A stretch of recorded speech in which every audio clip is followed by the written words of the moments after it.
Live. जय हिंद दोस्तों, मैं शिवम गुप्ता स्वागत करता हूं आपका अपने परिवार रोजगार विदंकित पर। उम्मीद करता हूं आप सभी अच्छे होंगे, बेहतरीन होंगे, जिंदाबाद होंगे, एकदम शानदार होंगे। एक बार आप सभी दोस्त बताएंगे आप सभी कैसे हैं। Very very very good morning, Radhe Radhe, जय श्री कृष्णा, जय हिंद, जय माँ सरस्वती। सभी दोस्तों को सभी बार साथी क्लासेस जुड़ जाएंगे, बताएंगे आप सभी कैसे हैं और क्या मेरी वॉइस और वीडियो आप सभी तक प्रॉपर तरह से पहुंच पा रही है या नहीं।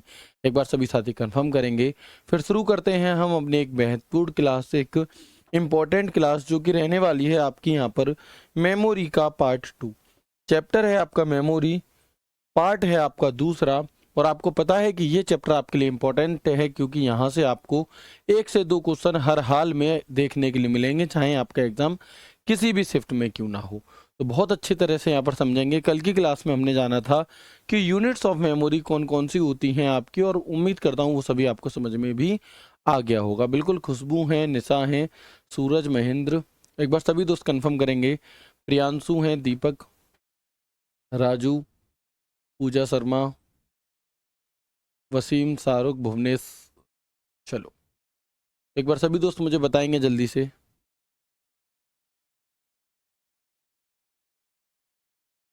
मैथ की क्लास शुरू, मैथ की क्लास चेक करो। चलिए, बहुत अच्छे। मनीषा जी हैं, विष्णु हैं, श्याम हैं, मौसमी हैं, माधव हैं, Shiva, Ankit, Anul, Akshay, Pradeep, Rohit, Nitesh, Gaur, Amit, Ranjeet, Manoj, Dev, Upasana, Aarti, Golu, Rakshika, Sushil, Balram, Durga, Akash. Very good morning, Radhe Radhe, जय श्री कृष्णा, जय हिंद, जय माँ सरस्वती। सभी दोस्त एक बार जल्दी से कंफर्म कर देंगे, फिर शुरू करते हैं हम अपनी क्लास मेमोरी का पार्ट 2। तो कल की क्लास में हमने जो यूनिट्स ऑफ मेमोरी को समझा था कि क्या यहाँ तक की सभी बातें आपको समझ में आ चुकी हैं? क्या आपको यहाँ तक की सभी बातें आ चुकी हैं समझ में? उम्मीद है आ गई होंगी। अब पहले तो मैं आप लोगों को यहाँ पर कुछ डाउट आपके क्लियर करना चाहूँगा, क्योंकि टेलीग्राम डाउट ग्रुप में पर्सनली एक एक बच्चे को जवाब दे पाना संभव नहीं होता। इसलिए यहाँ पर मैं 2 से 4 मिनट लेकर के आप सभी के डाउट क्लियर करने की कोशिश करूँगा।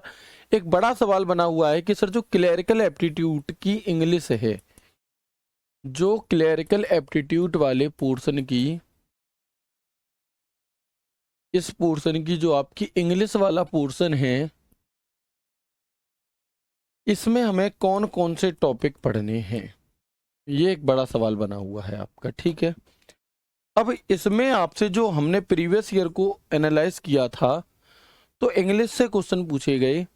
ये कहीं नहीं लिखा है कि कितने क्वेश्चन पूछे जाएंगे क्या, लेकिन एक जो अमूमन देखा गया वो 6 से 7 क्वेश्चन पूछे गए थे। कितने?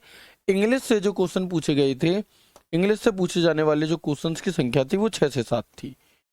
अब आपको पता है कि सिलेक्शन लेने के लिए 6 से 7 एक बड़ा नंबर होता है, ठीक है, लेकिन कौन कौन से टॉपिक से क्वेश्चन पूछे गए, तो आप देखेंगे एक तो होता है एरर, है ना, एरर फाइंड करनी होती है, और एक होता है आपका स्पेलिंग चेक, जिसमें आपको ये चेक करना होता है कि दिए मतलब कौन से शब्द की स्पेलिंग बिल्कुल सही लिखी है, बाकियों की गलत लिखी है। सिर्फ इन्हीं 2 चैप्टरों से आपसे क्वेश्चन पूछे गए। मेरी रिंकू सर से बात हुई थी इस बारे में कि सर क्या आप एरर के लिए कोई अलग से क्लासेस लगाओगे, तो सर का कहना था कि देखो जो एरर वाला टॉपिक होता है, तो एरर वो किसी में भी पूछ सकता है। जैसे उसने एक सेंटेंस दे दिया, उसमें नाउन में कोई गलती दे दी, प्रोनाउन में कोई गलती दे दी, कोई एडजेक्टिव की दे दी, है ना, बहुत सारी चीज़ें आपकी होती हैं, कहीं एडवर्ब के बारे में गलती दे दी, तो उसे आप पहचान तभी पाओगे जब आपने पूरा ग्रामेटिकल पोर्शन पढ़ा होगा। यानी कि सर का कहना था कि आपको वोकैब पोर्शन भले ही आप छोड़ दो, लेकिन जो ग्रामेटिकल पोर्शन है आपका वो आपको कंप्लीट पढ़ना पड़ेगा। यानी कि जो क्लासेस सर की हो चुकी हैं वो भी आपको देखनी चाहिए, यदि आप अपने इन पूरे के पूरे सभी चैप्टर्स को मतलब पूरे के पूरे नंबर लाना चाहते हो। तो जितना भी ग्रामर वाला पोर्शन है, अलग से कोई क्लासेस नहीं चलेंगी। क्यों नहीं चलेंगी? क्योंकि ऐसा नहीं है कि मान लीजिए ये हिस्ट्री नहीं है कि मैंने आपसे कह दिया कि जी मॉडर्न हिस्ट्री पढ़ लो हो जाएगा, ये भैया इंग्लिश है और इंग्लिश में हमें जब कहीं एरर फाइंड करनी होती है तो पूरी ग्रामर हमें पता होनी चाहिए, तभी हम कर सकते हैं। ठीक है, तो जितने भी दोस्तों को ये डाउट था कि सर इंग्लिश की क्लास, तो आप लोग भी इंग्लिश की क्लास ले लो यदि आप पूरे 6-7 नंबर चाहते हो। और अगर आप ये चाहते हो कि सर हमें तो इंग्लिश बिल्कुल नहीं पढ़नी, हम अपने 2-3 नंबर की बलि चढ़वा सकते हैं लेकिन हम इंग्लिश नहीं पढ़ेंगे, तो आप बलि चढ़वा दो। आप जो स्पेलिंग चेक वाला टॉपिक होगा उसे कर लेना, लेकिन यदि आप पूरे 7 में 7 चाहते हो तो आपको ये एरर भी करनी पड़ेगी। ठीक है, क्लरिकल एप्टीट्यूड जब आपका कंप्यूटर खत्म हो जाएगा तब करवाएंगे। उम्मीद करता हूं इससे संबंधित कोई भी सवाल अब आप लोग ना तो हिंदी में ना मतलब मेरी क्लास में करेंगे, ना ही मुझसे करेंगे, ना ही रिंकू सर से करेंगे। ठीक है जी, तो इस बात को आप याद रखिएगा। आप सभी को ये वाली जो सर की अभी ग्रामर की क्लासेस चल रही हैं वो आपको करनी ही करनी है। आपको बिल्कुल भी नहीं आता कोई बात नहीं, आप तो कह रहे थे आप लेंगे, भैया मैं लूंगा क्लरिकल एप्टीट्यूड, बट मैं इंग्लिश थोड़ी ना पढ़ाऊंगा। क्लरिकल एप्टीट्यूड के जो टॉपिक्स होते हैं उन्हें मैं आपको कराऊंगा। ठीक है, तो एक बार सभी दोस्त यस करके मुझे बता देंगे कि क्या अब तो कोई डाउट नहीं बनेगा आप लोगों को, अब तो आप सुकून से अपनी तैयारी कर सकोगे या नहीं, बताओ। ठीक है, मत पढ़ो भैया इंग्लिश, आपके ऊपर डिपेंड करता है। ये तो गलत बात, अगर आपको लग रही है कि सर अब इंग्लिश भी पढ़ो तो भैया मत पढ़ो इंग्लिश। अगर आप पूरे में से पूरे चाहते हो तो इंग्लिश पढ़नी होगी, नहीं तो मत पढ़ो। ठीक है, तो एक बार सभी दोस्त मुझे यस कर देंगे और फिर हम आगे बढ़ते हैं। Very good.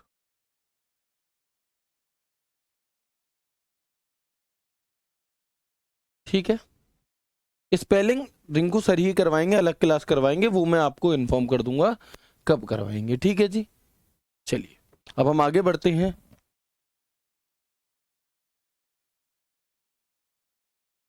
चलिए, तो आप देखेंगे यहाँ पर कि हमने लास्ट क्लास में कल की क्लास जो छोड़ी थी वो हमने यहाँ पर छोड़ी थी कि हमारे कंप्यूटर में जो मेमोरी होती है उन्हें हम दो भागों में बांटते हैं। कौन कौन सी? एक होती है आपकी प्राइमरी मेमोरी जिसे हम इंटरनल मेमोरी भी कहते हैं, और एक होती है आपकी सेकेंडरी मेमोरी जिसे हम एक्सटर्नल मेमोरी भी कहते हैं। ठीक है, चलो वेरी गुड। तो प्राइमरी मेमोरी को हमने यहाँ पर हिंदी में क्या पढ़ा था? इसे हम प्राथमिक मेमोरी कहते हैं, है ना, इसे हम प्राथमिक मेमोरी कहते हैं, और साथ के साथ इसे हम आंतरिक मेमोरी भी कह देते हैं क्योंकि ये कंप्यूटर के अंदर होती हैं।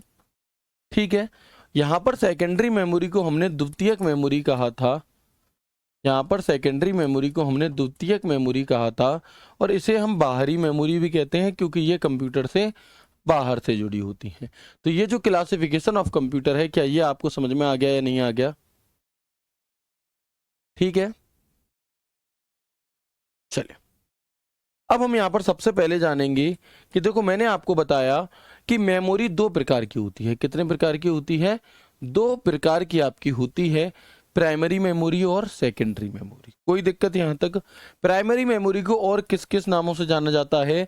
ये प्राथमिक मेमोरी है, इसे हम इंटरनल मेमोरी, अगर मैं हिंदी में कहूँ, इंग्लिश में इंटरनल, और हिंदी में इसी को हम आंतरिक मेमोरी भी कहते हैं, आंतरिक। और इसी को हम मुख्य मेमोरी भी कहते हैं, यानी कि इसी को हम मेन मेमोरी भी कहते हैं। कौन सी मेमोरी? इसी को हम मेन मेमोरी भी कहते हैं। ठीक है, इसके बाद जो सेकेंडरी मेमोरी है इसे हम कहते हैं बाहरी मेमोरी, बाहरी मेमोरी यानी कि एक्सटर्नल मेमोरी,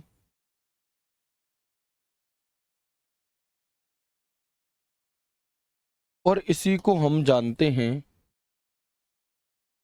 सहायक मेमोरी के रूप में, सहायक मेमोरी के रूप में, जिसे हम इंग्लिश में ऑक्सिलरी मेमोरी भी कहते हैं, जिसे हम इंग्लिश में ऑक्सिलरी मेमोरी भी कह देते हैं। ठीक है, चलो तो अभी मैंने आपको बस इतनी सी बात बताई कि प्राथमिक मेमोरी जो होती है, प्राइमरी मेमोरी, उन्हीं को हम इंटरनल मेमोरी यानी कि आंतरिक मेमोरी, और मेन मेमोरी यानी कि मुख्य मेमोरी भी कहते हैं। जो सेकेंडरी मेमोरी होती है इन्हें हम हिंदी में द्वितीयक मेमोरी कहते हैं। ये बाहरी मेमोरी होती है क्योंकि ये कंप्यूटर में बाहर से जुड़ती हैं और इन्हीं को हम सहायक मेमोरी भी कहते हैं। इन्हें हम इंग्लिश में ऑक्सिलरी मेमोरी भी कह देती हैं। ठीक है जी। अब सहायक मेमोरी क्यों कह रहे हैं सेकेंडरी मेमोरी को? क्योंकि ये सहायता करती हैं हमारे कंप्यूटर की। जैसे देखो, आप पर कोई बाल्टी नहीं उठ रही, आप पर कोई क्या है कि बोरी नहीं उठ रही, तो अगर कोई आकर के उसमें हाथ लगा देता है, अलग से आकर के थोड़ा आपको सहारा दे देता है, थोड़ी आपकी सहायता कर देता है, तो वो आपके सहायक हो गया। वैसे ही जब हमारे कंप्यूटर में मेमोरी कम है, अब उसमें अगर मुझे मान लो कि मेरे कंप्यूटर में 500 जीबी की हार्ड डिस्क थी, वो भर गई, मुझे और डेटा लाना है, तो मैं मान लो मैंने 32 जीबी की चिप लगा दी, 32 जीबी का मैंने पेन ड्राइव लगा दी, तो 32 जीबी जो बाहर से पेन ड्राइव लग रही है, बाहर से लग रही है, और वो क्या कर रही है, सहायता कर रही है, इसलिए ये सहायक मेमोरी भी कहलाती है। ठीक है जी, चलिए ओके आगे बढ़ते हैं। प्राइमरी मेमोरी क्या है? तो कंप्यूटर को कार्य करने के लिए जिस मेमोरी की आवश्यकता होती है वो प्राइमरी मेमोरी कहलाती है। क्या है कि कंप्यूटर को कार्य करने के लिए प्राइमरी मेमोरी की आवश्यकता होती है। इसे ही सेमीकंडक्टर मेमोरी के नाम से भी जाना जाता है, यानी कि प्राइमरी मेमोरी को ही हम सेमीकंडक्टर मेमोरी भी कहते हैं। प्राथमिक मेमोरी को मुख्य मेमोरी या आंतरिक मेमोरी के रूप में भी जाना जाता है, जो मैंने आपको बता दिया। Primary memory is required for the computer to function, it is also known as semiconductor memory, और primary memory is also known as main memory और इंटरनल मेमोरी। प्राइमरी मेमोरी का एक्सेस टाइम कितना होता है जी? तो प्राइमरी मेमोरी का जो access time होता है वो माइक्रो सेकेंड्स में होता है। आप कहेंगे सर एक्सेस टाइम क्या होता है? कि आपकी मेमोरी आपके कंप्यूटर से किसी डेटा को लेने में जितना समय लगाती है वो मेमोरी एक्सेस टाइम कहलाता है। क्या? आपका कंप्यूटर आपकी मेमोरी से किसी डेटा को लेने में जितना समय लगाता है वो हमारा मेमोरी एक्सेस टाइम कहलाता है। ठीक है जी, चलिए अब बात आती है आपकी कि प्राइमरी मेमोरी में, जिसे हम प्राथमिक मेमोरी कह रहे हैं, कितने प्रकार की होती हैं? तो उसे हम दो भागों में बांटते हैं मुख्यतः। कौन कौन सी? रैम और रोम। रैम और रोम। तो सबसे पहले हम यहाँ पर बात करेंगे किसके बारे में? रैम के बारे में। तो रैम की फुल फॉर्म क्या होती है? आप में से कितने दोस्तों को पता है? बताओ रैम की फुल फॉर्म क्या होती है, बताएंगे एक बार जल्दी से। वेरी गुड, ठीक है, बताएं एक बार रैम की फुल फॉर्म आप में से कितने दोस्तों को पता है? रैम की फुल फॉर्म क्या होती है?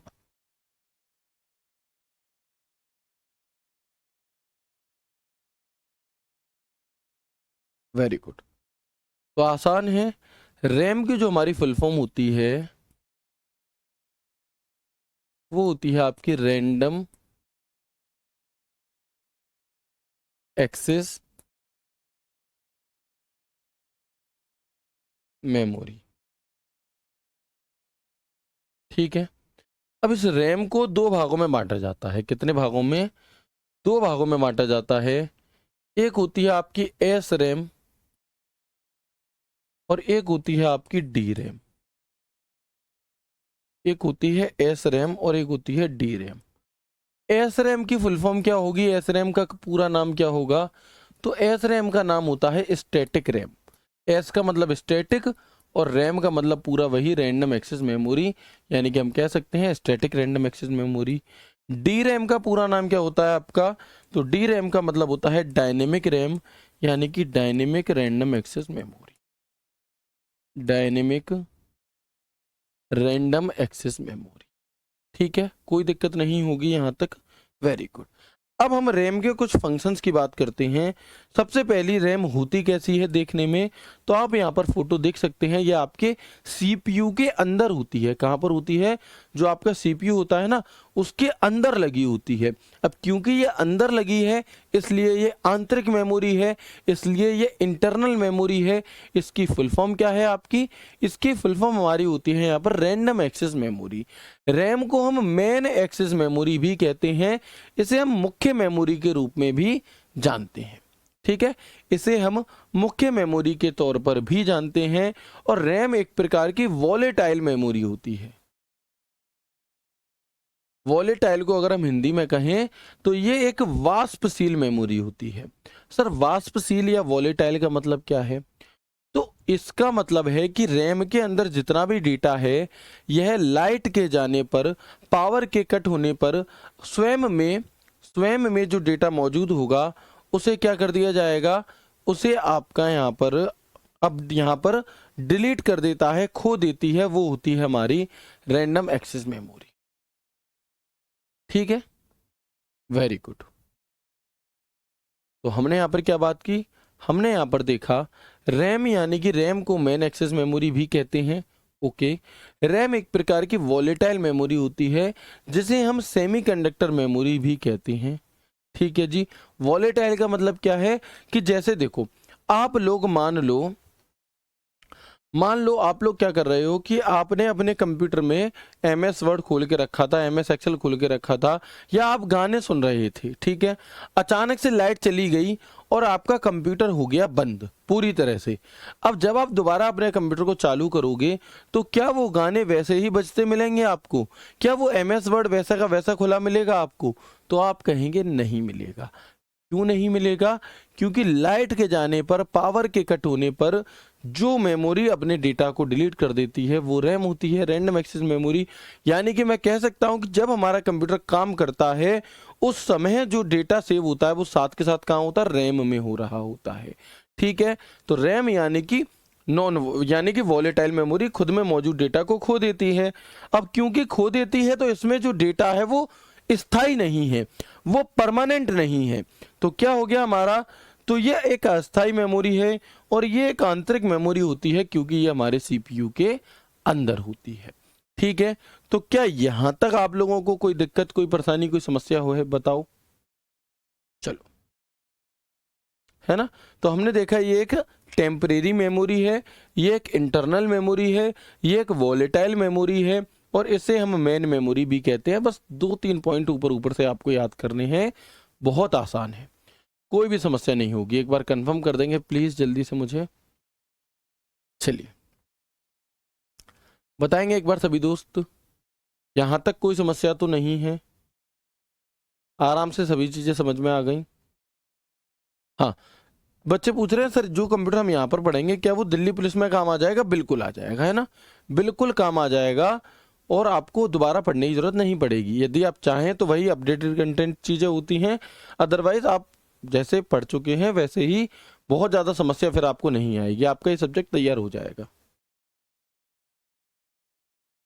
चलिए,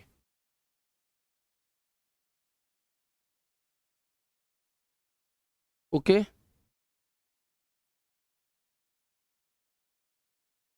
अगर डेटा सेव कर देंगे, डेटा तो तब भी स्टोर नहीं होगा। जब हम डेटा को सेव कर देते हैं तो फिर वो हमारा रैम में सेव नहीं होता, वो हमारा सेकेंडरी मेमोरी में सेव होता है, जिसे हम यहाँ पर हार्ड डिस्क कहते हैं, पेन ड्राइव कहते हैं, जो सेकेंडरी मेमोरी। फिर वो डिलीट नहीं होता, उसके बारे में हम अभी आगे जानेंगे। ठीक है, चलो इसके बाद रैम के अपने बारे में हमने बात कर ली। लाइट जाने पर या सप्लाई के बंद होने पर यह इसमें मौजूद डेटा नष्ट हो जाता है, यही बात तो है वॉलेटाइल मेमोरी। ठीक है, when the light goes off, when the supply is turned off, the data in it is destroyed। CPU द्वारा किए जाने वाले प्रत्येक कार्य को रैम में आना अनिवार्य होता है ना। और कोई भी प्रोग्राम जब रन हो रहा होता है, जब चल रहा होता है, तो वो कहाँ पर रहता है, वो हमारा रैम के अंदर रहता है। इसीलिए आपने देखा होगा कि मान लो कोई 10,000 का फोन है, उसमें 2 GB रैम है और आप कहो, है ना, आप कहो कि भैया ये बताओ क्या इसमें पबजी चल जाएगा? तो नहीं चलेगा, क्योंकि पबजी गेम अपने आप में 1.5-2 GB का होता है। अब 2 GB के आइटम को रन होने के लिए 2 GB रैम में तो काम नहीं चलेगा। इसलिए जो पबजी गेम है वो ज़्यादा रैम वाले फ़ोनों में ज़्यादा अच्छा चलता है ना, वो ज़्यादा रैम वाले फ़ोनों में ज़्यादा अच्छा चलता है। क्लियर है? चलिए सर थोड़ा स्लो पढ़ाइए भाई। मेरे एक बात बताओ मुझे, मैंने अभी आपको पढ़ाया ही क्या है सिवाय ये 2 लाइन के, 1 2 3, और इसके अलावा मैंने आपको अभी पढ़ाया ही क्या है? ये तो हम पहले ही देख चुके थे। आप खुद से सोच करके देखो, यदि इससे भी स्लो पढ़ना चाहते हो तो भाई फिर नहीं आप सिलेक्शन ले पाओगे। बात कड़वी है लेकिन सच है। ठीक है, इससे स्लो का मतलब ही नहीं बनता, क्योंकि हम ऑलरेडी बहुत स्लो चल रहे हैं। फिर आपका सिलेबस होगा 2025 में और तब तक आपका पेपर भी हो चुका होगा। ठीक है, चलो जीके कब से चालू होगी, आप कैसे सिलेक्शन ले सकते हो यदि आपको यही नहीं पता कि इसमें जीके आएगी ही नहीं और जीके आपको नहीं पढ़ाई जाएगी और ना ही आपको पढ़नी है। आप खुद से सोच कर देखिए, क्या ऐसे कमेंट मैं पढ़ूं? बिल्कुल नहीं पढ़ सकता। और मैं आगे से कमेंट बंद करके क्लास लूंगा, फिर चाहे आपका कोई भी डाउट रहे किसी भी प्रकार का मैं नहीं देख पाऊंगा। जब तक आप ऐसे बेफालतू के कमेंट करेंगे तो भैया फिर कैसे पढ़ाई हो जाएगी, बताओ आप लोग। ठीक है, चलो आगे बढ़ते हैं। अब मैंने बात की कि रैम दो प्रकार की होती हैं। कितने प्रकार की होती हैं? रैम हमारी दो प्रकार की होती हैं। कौन कौन सी? एक थी डी रैम जिसे मैंने डायनेमिक रैंडम एक्सेस मेमोरी कहा, एक थी एस रैम जिसे मैंने स्टैटिक रैंडम एक्सेस मेमोरी कहा, है ना, जिसे मैंने स्टैटिक रैंडम एक्सेस मेमोरी कहा। ठीक है, अब एक बात बताओ कि डी रैम, इसमें डेटा को बनाए रखने के लिए इसे बार बार रिफ्रेश करना पड़ता है ना, इसे इसमें डेटा को बनाए रखने के लिए इसे ये बार बार रिफ्रेश करना पड़ता है। ये रिफ्रेशिंग होती है, बार बार रिफ्रेश करने की जरूरत पड़ती है। ये सस्ती होती हैं और ये स्लो होती हैं और लाइट भी बहुत कम कंज्यूम करती हैं, लाइट बहुत कम खाती हैं। ठीक है, चलिए इसके बाद वर्तमान समय में सबसे ज्यादा प्रयोग की जाने वाली, वर्तमान समय में सबसे ज्यादा प्रयोग की जाने वाली कौन सी है आपकी? तो वो हमारी डी रैम ही है, क्योंकि आपके हमारे कंप्यूटरों में, आपके हमारे फ़ोन में, आपके हमारी घड़ी में जो रैम लगी होती है वो डी रैम ही होती है, क्योंकि ये सस्ती होती है। ये क्या है आपकी, लाइट की खपत वगैरह कम खाती है। ठीक है, चलो ओके, बस इतने इतने ही पॉइंट याद रखने हैं, यहीं से सवाल बनेगा। ठीक है जी, पीसी डी रैम।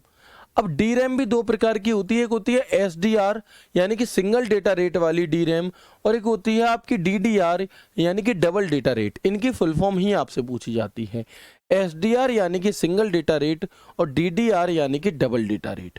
अब एक होती है एसडी रैम की फुल फॉर्म, तो एसडी रैम यानी कि synchronous dynamic read random access memory, यहाँ पर रीड हटा देंगे, रैंडम एक्सेस मेमोरी, ये आपकी एस डी रैम की फुल फॉर्म है। यदि आपसे पूछे एस डी रैम से आप क्या समझते हैं, है ना, यदि आपसे पूछे एस डी रैम का पूरा रूप क्या है, तो synchronous dynamic random access memory. Example PC, laptop, smartphone, commercial computer आदि, इनमें हमारी डी रैम ही लगी होती है। ठीक है जी, अगर हम एस रैम की बात करते हैं तो इसमें रिफ्रेश ऑन होने तक डेटा बना रहता है, यानी कि एस रैम में हमें डेटा को बार बार रिफ्रेश नहीं करना पड़ता, और ये बहुत महंगी होती हैं, बहुत तेज काम करती हैं, और लाइट की खपत भी इनमें बहुत ज़्यादा होती है। Expensive, fast, high power consumption. कहाँ इनका प्रयोग किया जाता है आपका एस रैम का? तो शेयर मार्केट में होता है ना, बीएसई यानी कि बॉम्बे स्टॉक एक्सचेंज में इसका प्रयोग होता है, ATC air traffic controller system आदि में इसका प्रयोग होता है, लेकिन सामान्यतः आप और हम जिसका प्रयोग करते हैं वो हमारी डी रैम होती है। इतनी बात याद रखनी। ठीक है, एक होता है एस आई डबल एम, तो single in line memory module, और एक होता है डी आई डबल एम, तो dual in line memory module. ये फुल फॉर्म्स आपको याद रखनी है। ठीक है, चलिए अब अगर मैं बात करता हूं आपसे कि रैम का आविष्कार किसने किया, है ना, इन्वेंशन ऑफ रैम किसने किया, आविष्कार रैम का किसने किया, तो रैम का आविष्कार के लिए नाम आता है रॉबर्ट डिनार्ड का, और रोम के आविष्कार के लिए भी नाम आता है रॉबर्ट डिनार्ड का। ठीक है, invention of D RAM Robert Heath Dennard का, और आपके invention of S RAM Robert Norman का नाम आता है। आरडी रैम आपका क्या होता है फुल फॉर्म, तो Rambus dynamic random access memory, और वी रैम हमारी होती है वीडियो रैंडम एक्सेस में। ठीक है जी, तो एक बार मुझे बताओ, हमने रैम के बारे में जो भी बातें बताई क्या वो आपको समझ में आ गई? बताएं। डीडीआर यानी कि डबल डेटा रेट, एसडीआर यानी कि सिंगल डेटा रेट। जितनी मैं आपको जानकारी दे रहा हूं उतनी ही आपको याद रखनी है, क्योंकि क्वेश्चन वहीं से बन जाएगा। अगर हम इसके और डिटेल में जाएंगे, हम ऑलरेडी बहुत डिटेल में चल रहे हैं, अगर हम इसके और डिटेल में जाएंगे तो फिर वो आपके एग्जाम में भी नहीं आएगा और आपको समझने में और याद करने में भी समस्या होगी। तो हम ऐसा काम नहीं करेंगे, हम उतना पढ़ेंगे जितना हमारे एग्जाम में आए, सीधा सीधा। ठीक है, तो रैम क्या है सब कुछ हमने यहाँ पर एक बार डिस्कस कर लिया है। अब हम आते हैं रोम की तरफ। रोम की फुल फॉर्म क्या होती है जी? तो रोम की फुल फॉर्म होती है रीड ओनली मेमोरी। क्या होती है आपकी? रोम की जो फुल फॉर्म है वो होती है रीड ओनली मेमोरी। ये किस प्रॉपर्टी पर काम करता है? तो रोम जो है हमारी ये काम करती है वॉर्म की प्रॉपर्टी पर। वॉर्म यानी कि राइट वंस रीड मैनी, एक बार लिखो बार बार पढ़ो, एक बार लिखो बार बार पढ़ो, इस पर हमारा काम करता है रोम यानी कि रीड ओनली मेमोरी। यहाँ पर आपकी रोम लगी होती है इस प्रकार से, ठीक है, सीपीयू के मदरबोर्ड पे। अगर आपसे पूछे कि जो ये रैम है या जो रोम है ये सीपीयू में कहाँ पर स्थित होती हैं, तो ये सीपीयू में, तो ये मदरबोर्ड पर लगी होती हैं। कहाँ लगी होती हैं? मदरबोर्ड पर, ठीक है, मदरबोर्ड पर स्थित ये आपकी होती है। चलिए अब हम बात कर रहे हैं रोम की। तो रोम की जो सबसे पहली फुल फॉर्म है वो है रीड ओनली मेमोरी आपकी, ठीक है, राइट वंस रीड मैनी पर ये काम करती है। और इम्पॉर्टेंट बात कि ये एक नॉन वॉलेटाइल मेमोरी है, यानी कि रोम के अंदर जो डेटा मौजूद होगा वो लाइट के जाने पर स्वयं में मौजूद डेटा को खोएगा नहीं। ये एक परमानेंट मेमोरी है, ये एक स्थायी मेमोरी होती है, ठीक है। लाइट जाने पर, सप्लाई बंद होने पर इसमें मौजूद डेटा नष्ट नहीं होता। Data in it when the light goes of, when the supply is turn off does not get destroyed. और रोम में उपस्थित स्थायी प्रोग्राम को बायोस कहा जाता है। रोम के अंदर एक प्रोग्राम लिखा जाता है जिसे हम बायोस कहते हैं। क्या कहते हैं? BIOS, बायोस जिसे कहा जाता है, ठीक है। अब आपसे जो पूछ लिया जाता है वो पूछा जाता है बताओ बायोस की फुल फॉर्म क्या है? तो बायोस की जो फुल फॉर्म होती है वो होती है बेसिक इनपुट आउटपुट सिस्टम।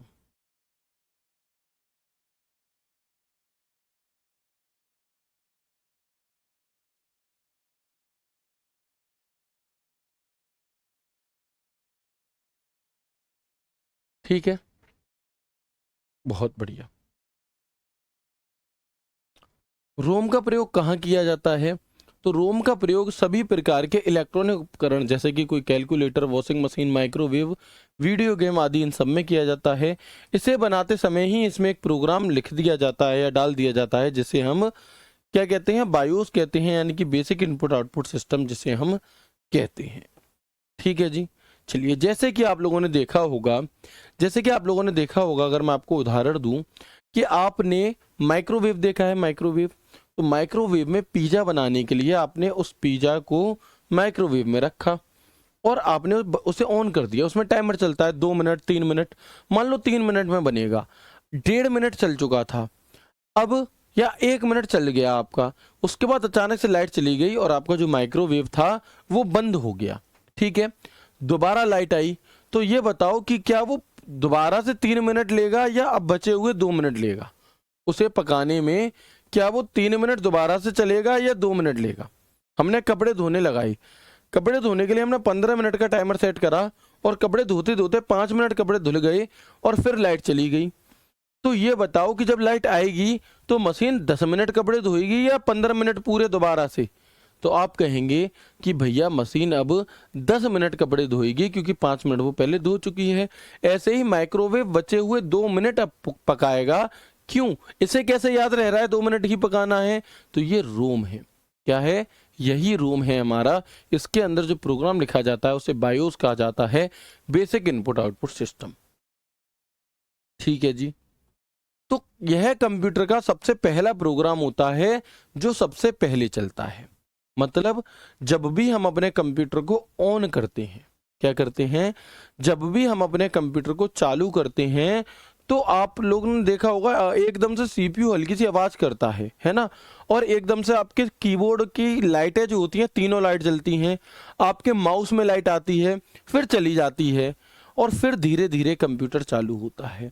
तो जैसे ही हमने सीपीयू का बटन दबाया और आपके सीपीयू में सबसे पहले कौन सी चीज चालू हुई? तो वो बायोस चालू हुई। क्या है? वो हमारी बायोस चालू हुई। तो यह कंप्यूटर का पहला प्रोग्राम है जो सबसे पहले चलेगा।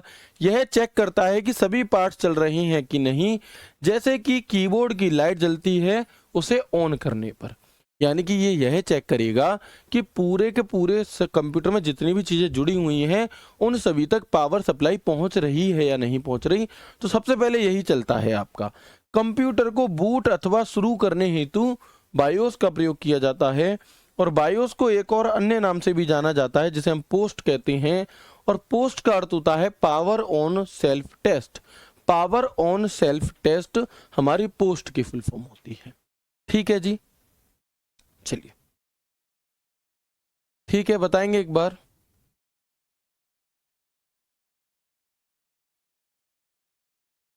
चलिए, तो क्या यहां तक की बात आपको समझ में आई? बायोस क्या है, रोम क्या है, ये बातें समझ में आई? Very good. इसके बाद एक बैटरी आप लोगों ने देखी होगी, या आप लोगों ने ऐसा देखा होगा कि जैसे मेरा कंप्यूटर है, आज मैंने उसे चालू करा तो मान लो अभी 11:30 हो रहे हैं। मैंने कंप्यूटर को बंद करके तार फार सब निकाल निकूल करके और अलग रख दिया जी बेड में, और मैंने 6 महीने बाद कंप्यूटर को चालू किया। तो मुझे बताओ कि कंप्यूटर में मैंने जितने बजे बंद करा था वो समय दिखाएगा, वो तारीख दिखाएगा, या मैं जब इसे 6 महीने बाद चालू करूंगा तब की डेट और तब का समय दिखाएगा? बताओ, आप मुझे बताएं कि हमारा जो कंप्यूटर है आज की डेट में, आप अपने फोन को आज स्विच ऑफ करके रख दो और 6 महीने बाद चलाओ, तो वो आज जब स्विच ऑफ करा था तब का समय बताएगा, या जब आप उसे ऑन कर रहे हो तब की डेट और टाइम बताएगा? तो आप कहेंगे सर जब हम इसे ऑन करते हैं, चाहे हमारा फोन हो या हमारी घड़ी हो या हमारा कंप्यूटर हो। ऐसा क्यों होता है जी?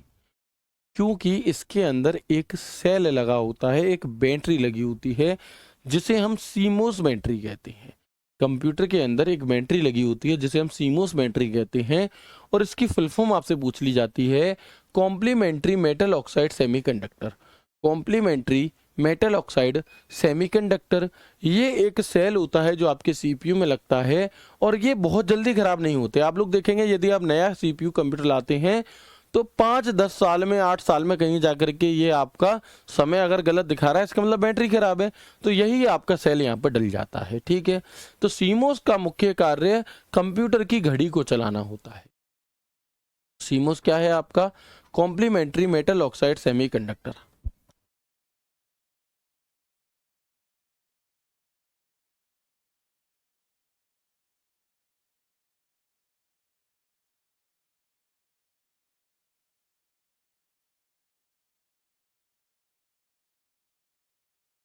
ठीक है, चलिए ओके। अब हम बात करते हैं कि जो रोम है हमारी, जो रोम है इसे हम कुल कितने भागों में बांटते हैं? तो रोम को हम डिवाइड करते हैं 3 भागों में। कौन कौन सी? एक होती है आपकी पी रोम, एक होती है आपकी ईपी रोम,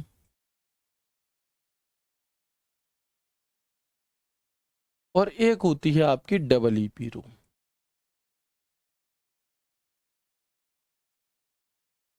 एक होती है पी रोम, एक होती है ईपी रोम, और एक होती है डबल ईपी रोम। ठीक है, पी रोम की फुल फॉर्म होती है हमारी programmable read only memory. Programmable रोम, आप यहां से खुद समझ जाएंगे क्योंकि रोम की रीड ओनली मेमोरी है। ईपी रोम की होती है इरेजेबल, इरेजेबल पी रोम, यानी कि erasable programmable read only memory.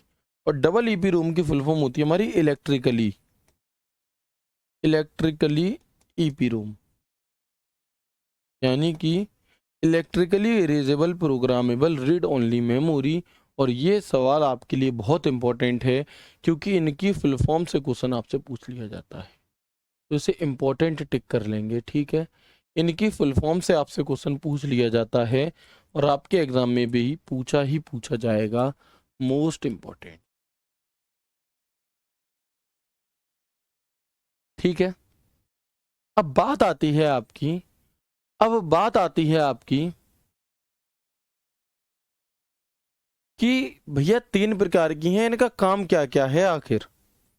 तो हम देखेंगे कि रोम 3 प्रकार की होती है, P ROM, EP ROM, double EP रोम। देखो रोम में एक बार डेटा लिखे जाने के बाद इरेज नहीं होता। जो रोम है, रोम की मैंने क्या बताई थी प्रॉपर्टी कैसी है, राइट वंस रीड मैनी, एक बार लिख दो बार बार पढ़ो। लेकिन ऐसा नहीं है कि आपने एक बार लिख दिया और आप अपनी बार बार लिख पा रहे हो, ऐसा नहीं होता। तो रोम की हमारी जो प्रॉपर्टी होती है, तो इसमें मौजूद डेटा को मिटाया नहीं जा सकता।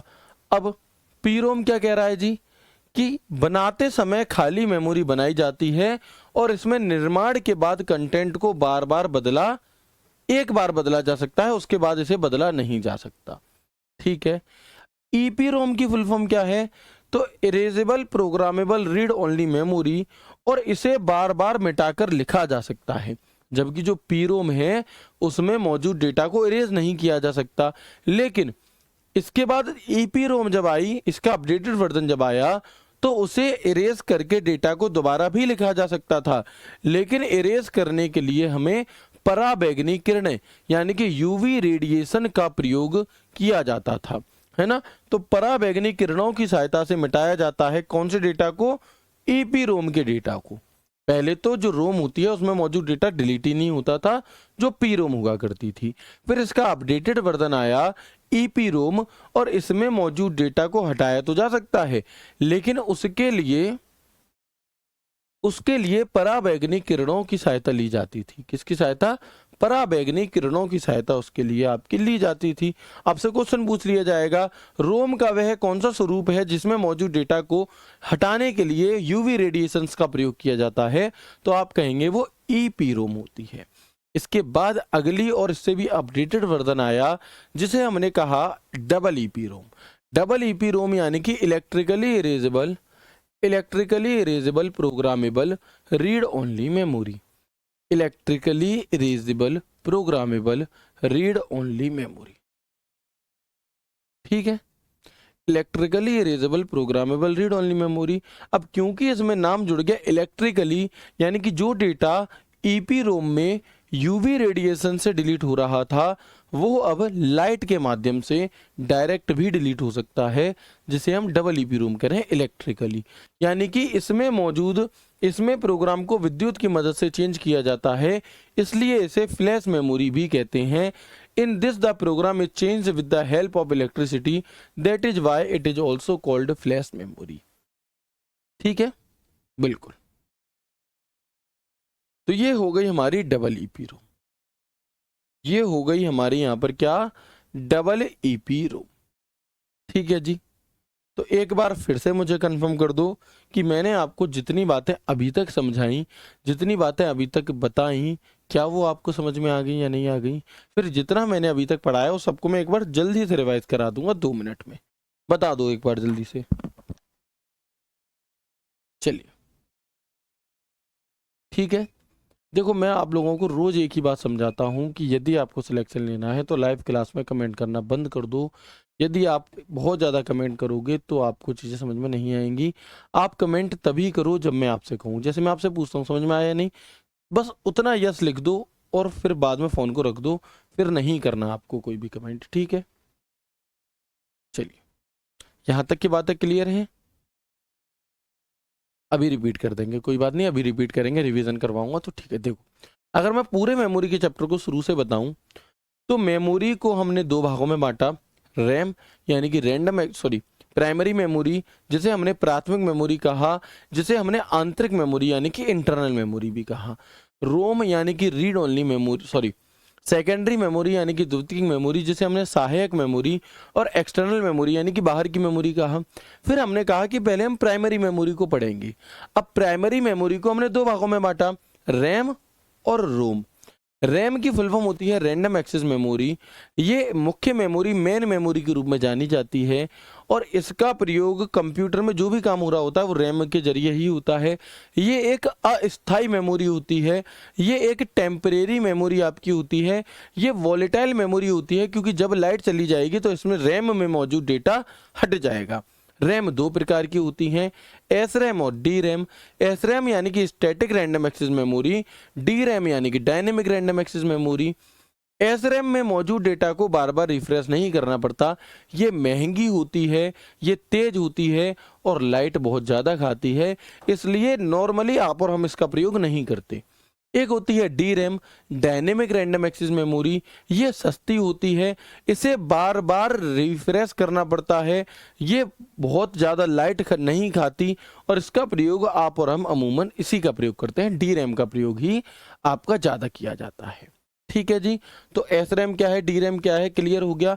फिर हम आ गए रोम की तरफ, क्योंकि प्राइमरी मेमोरी को दो भागों में बांटा था, रैम, रोम। रोम क्या है जी? रोम की फुल फॉर्म होती है read only memory. Read only memory ये काम करता है राइट वंस रीड मेनी, यानी कि रोम में अगर आपने किसी डेटा को एक बार लिख दिया तो वो डिलीट नहीं होगा, पहले ऐसा होता था। फिर क्या हुआ जी? ये एक स्थायी मेमोरी है, ये एक परमानेंट मेमोरी है, ये एक नॉन वॉलेटाइल है। नॉन वॉलेटाइल यानी कि गैर वाष्पशील। ठीक है, चलिए।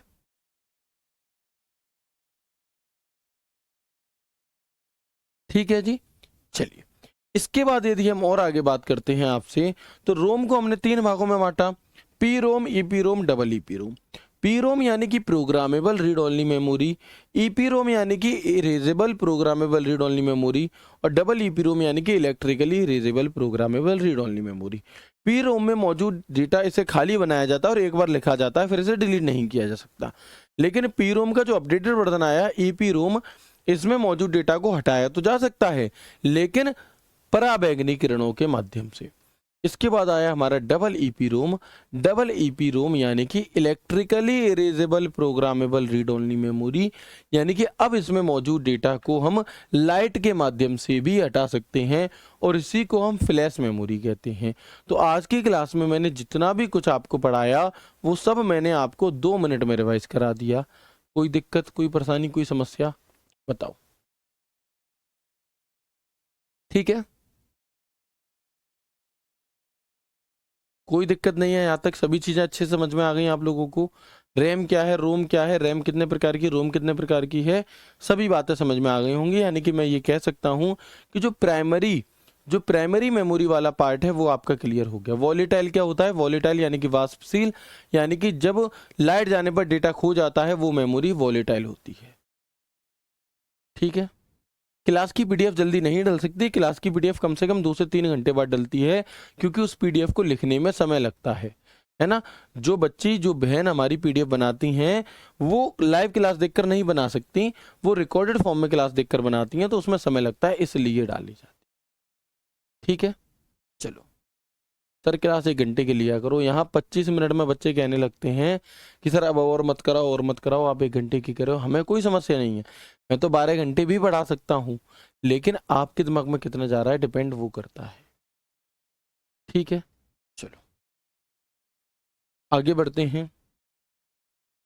इसके बाद हम देखेंगे कि जो मेमोरी है दो प्रकार की, वही वॉलेटाइल मेमोरी और नॉन वॉलेटाइल।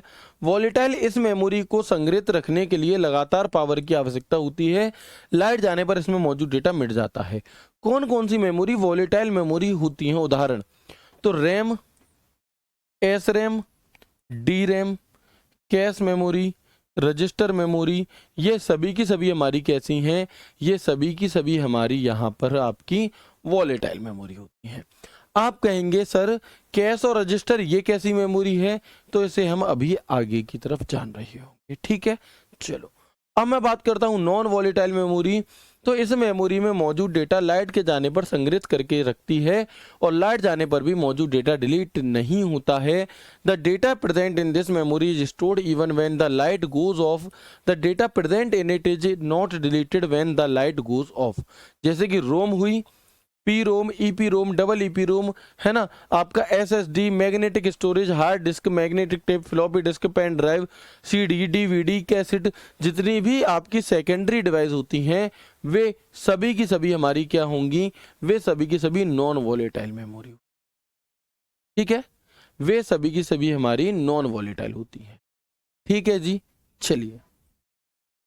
तो एक बार मुझे कंफर्म करेंगे कि क्या यहां तक की बात आप सभी को समझ में आई? यस और नो? बहुत बढ़िया। ठीक है,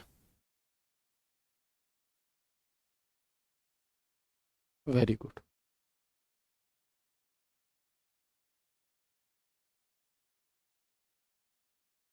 बहुत बढ़िया, ठीक है जी।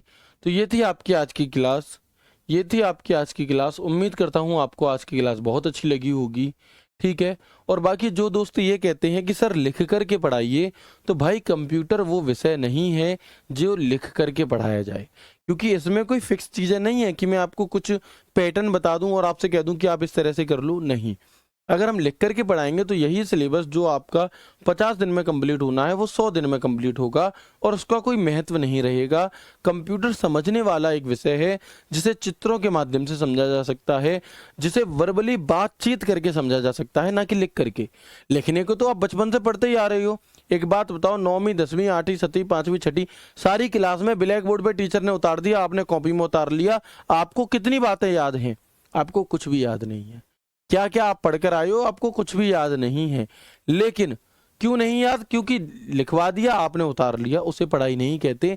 जो समझ में आए आपको, जो ऐसी दिमाग में घुस जाए कि कभी निकले ही ना, उसे पढ़ाई कहते हैं। तो उस चीज को भूल जाओ कि धीमे धीमे रच रच के लिख रहे हैं और कोई मतलब ही नहीं है। भैया हाई स्कूल इंटर जो पढ़ के आए हो उसमें 1 साल का समय होता था, यहाँ पर हमें 2 महीने में सिलेबस खत्म करके नौकरी लेनी है, इसलिए हम यहाँ पर लिख करके नहीं पढ़ा सकते। समझा करिए, ठीक है। बहुत बढ़िया, है ना। बिल्कुल भी अच्छी नहीं लगी क्योंकि आपने मेरे कमेंट का जवाब नहीं दिया। आपके कमेंट का जवाब यहाँ पर बिल्कुल भी नहीं मिलेगा, क्योंकि उसके लिए टेलीग्राम डाउट ग्रुप बना है। वैसे हिंदी इंग्लिश दोनों में ही पेपर आपको मिलता है, बायलिंगुअल पेपर आता है, ठीक है।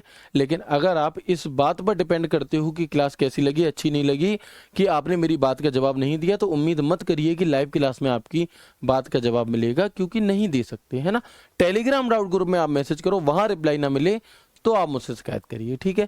बट यहाँ पर आप खुद इतने समझदार हो, हैं, आप अपने घर की जिम्मेदारी उठाने वाले हो, और आपको ये नहीं समझ में आता कि मैं एक साथ सब लोगों के कमेंट कैसे पढ़ सकता हूँ, नहीं पढ़ सकता, ठीक है। तो उम्मीद करता हूँ क्लास अच्छी लगी होगी। रिवीजन इसका साथ के साथ जरूर करते रहना। बहुत बेहतरीन तरह से चीज़ों को समझते हुए हम यहाँ पर अपने कंप्यूटर के सिलेबस को आगे कंटिन्यू करेंगे, ठीक है। चलिए, ठीक है जी। तो जो आपके क्लरिकल एप्टीट्यूड वाला डाउट था वो भी मैंने आपको क्लियर कर दिया। क्लरिकल एप्टीट्यूड वाले जो टॉपिक हैं उसे हम कंप्यूटर खत्म होने के बाद में पढ़ेंगे, लेकिन जो इंग्लिश के कुछ टॉपिक्स हैं वो आपको अभी से करने होंगे, जो कि क्लासेस चल रही है। मिलते हैं कल की क्लास में एक नए एक शानदार सेशन के साथ। तब तक के लिए राधे राधे, जय श्री कृष्णा, जय हिंद।